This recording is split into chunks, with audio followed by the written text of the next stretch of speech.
Hey,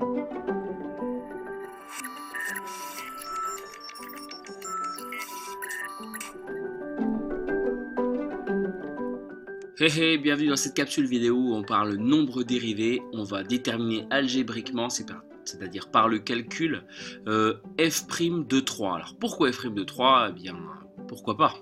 Donc trois fonctions différentes, f de x égale x carré, f de x égale 1 sur x, f de x égale racine de x. Donc il faut savoir que tout part de cette quantité, f de, donc dans ce cas-là, 3 plus h, moins f de 3, sur 3 plus h moins 3, c'est-à-dire h. Cette quantité, évidemment, on va s'y intéresser pour h non nul. Et donc, une fois qu'on s'y sera intéressé et qu'on aura réussi à avoir une quantité relativement simple à étudier, on passera à la limite. Donc après ça, vous trouvez une quantité, vous passez à la limite. Et f de 3 plus h moins f de 3 sur h.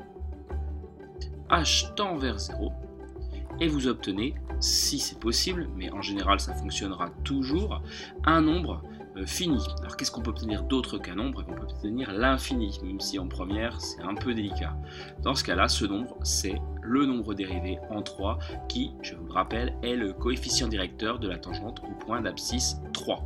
Voilà, et bien écoutez, je vous laisse mettre sur pause et vous lancer dans la détermination de f de 3 plus h moins f de 3 sur h pour x carré. Alors, on commence. Quantificateur nécessaire ici pour tout h non nul. Au f de 3 plus h moins f de 3 sur h. Un peu d'algèbre, et bien c'est parti.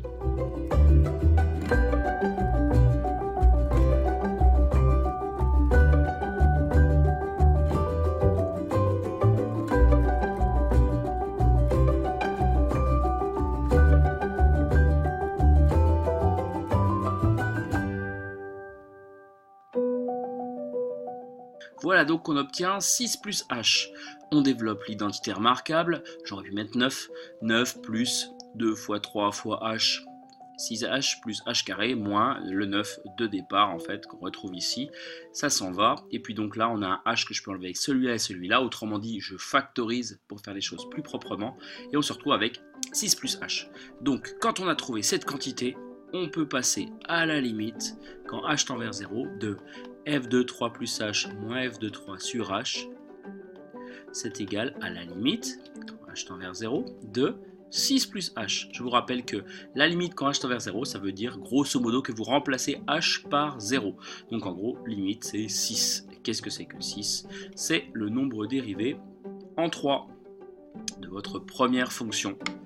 Donc je l'ai tracé sur GeoGebra, on vérifie quand même. Donc en 3 on est bien ici, la fonction x carré c'est en vert. Donc on se situe ici, j'ai déjà tracé la tangente, c'est la première et on voit que son coef directeur c'est bien 6. Voilà pour la première courbe. Alors je vais étendre un petit peu tout ça.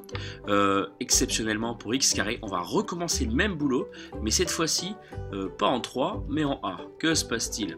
Et bien pas grand chose de différent finalement, et c'est un résultat qui va au final falloir retenir. Donc f de a plus h moins f de a sur h, c'est le a qui joue le rôle du 3 précédent, hein. Donc on va se retrouver avec quelque chose de ce type. On va développer l'identité remarquable, on se retrouve avec a carré plus 2 fois h, 2ah plus h carré, moins a carré sur h. Le premier et le dernier terme s'en vont. On factorise par h et on peut rayer avec celui du bas. Donc en gros il reste 2a, h au-dessus. Et la limite de cette chose-là, c'est visuel, hein, ça va être 2a. Puis quand même, limite de f de a plus h moins f de a sur h. Quand h tend vers 0 toujours, et ben ça fait 2a.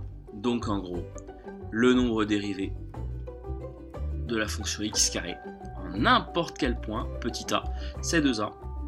On le vérifie ici, hein, le nombre dérivé en 3, et ben c'est 6. Le nombre dérivé en 5, et ben ça va être 10. Le nombre dérivé en moins 3, et ben ça va être moins 6.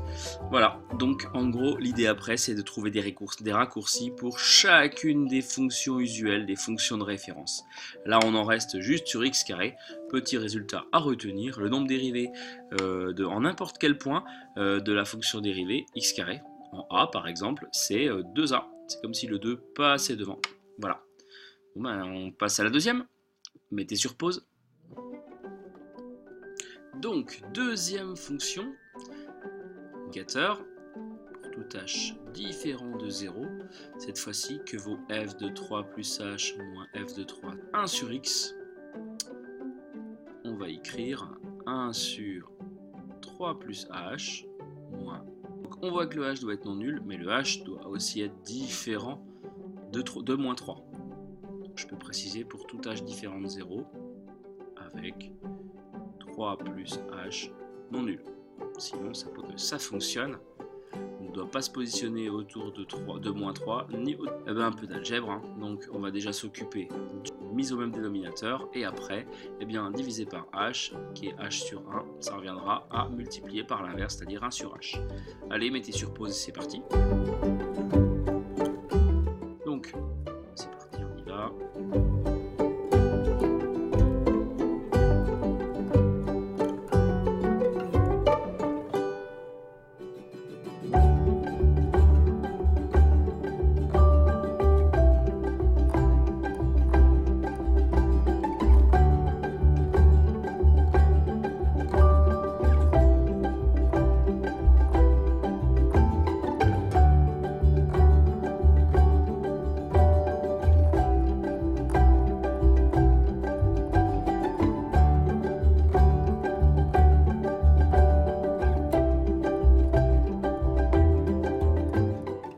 Ce résultat, petit retour en arrière, donc dénominateur commun c'est évidemment 3 fois 3 plus h, je multiplie la première fraction par 3 en haut et en bas, et la deuxième par 3 plus h en haut et en bas.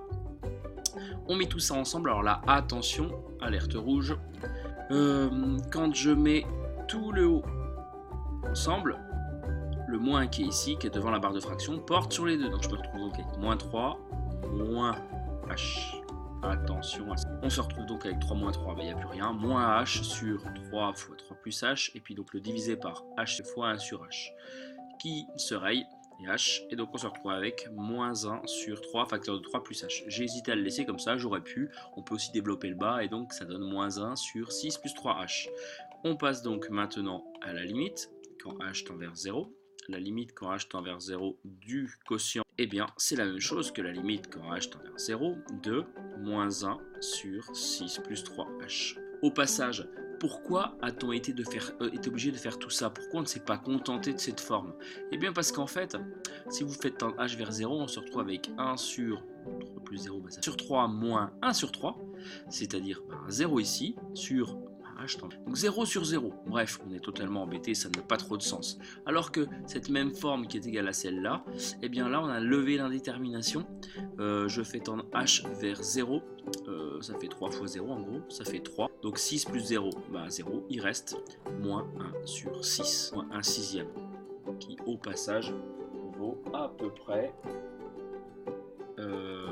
Alors je viens de me rendre compte que c'est pas du tout un sixième, il y a une erreur ici, 3 fois 3 ça fait évidemment pas trop 6, donc je vais enlever ça, tac. Donc ici c'est 9, donc ici c'est 9, donc en fait un neuvième c'est mieux, un neuvième, je vérifie tout de suite sur GeoGebra, j'ai déjà tracé la fonction C en rouge ici, le point d'abscisse 3, M2, la tangente est déjà tracée, c'est celle-là, moins 0,11. Ça a l'air de correspondre.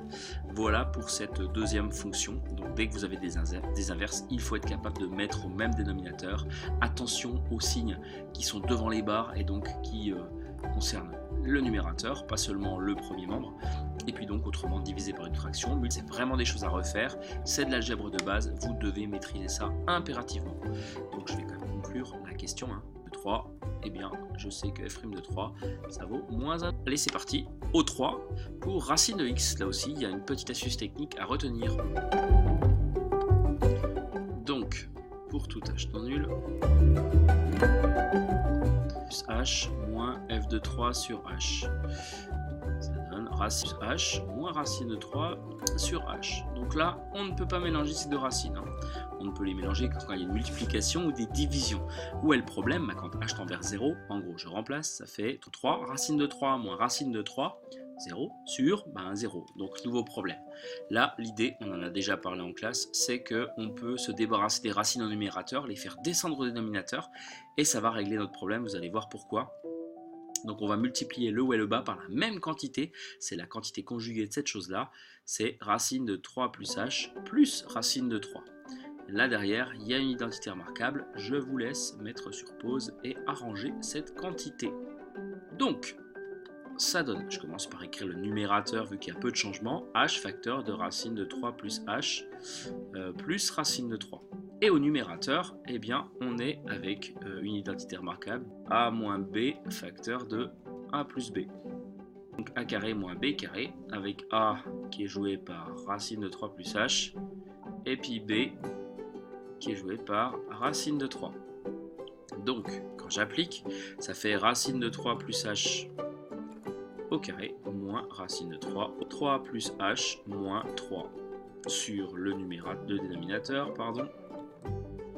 Et le numérateur s'arrange encore, puisque h sur h facteur de racine de 3 plus h moins racine de 2 plus, racine de 3. Là aussi, les h sont bons. Donc, au final, une forme égale à 1 sur racine de 3. Justement, pourquoi plus? C'est ça qui nous arrange bien. Avant on avait un problème, maintenant on n'en a plus alors qu'on a l'impression d'avoir une forme à peu près similaire.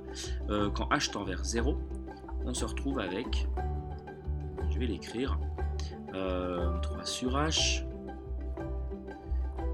donc c'est la limite de 1 sur ce quotient. Quand h tend vers 0, racine de 3 plus 0 ça fait racine de 3, plus encore racine de 3, c'est-à-dire 1 sur 2 racine de 3. Qui vaut au passage à peu près 0,289. Conclusion, et bien f' de 3 dans ce cas-là, c'est 1 sur 2 racine de 3. Il faut regarder la courbe bleue, le point c'est M3, la tangente elle est ici, c'est bien ça, 0,20. Donc voilà, beaucoup d'algèbre dans cet exercice, à vous de vous entraîner, c'est vraiment des choses qui reviennent tout le temps. Donc c'est vraiment une routine qui s'installe et un confort de calcul. Allez, à bientôt!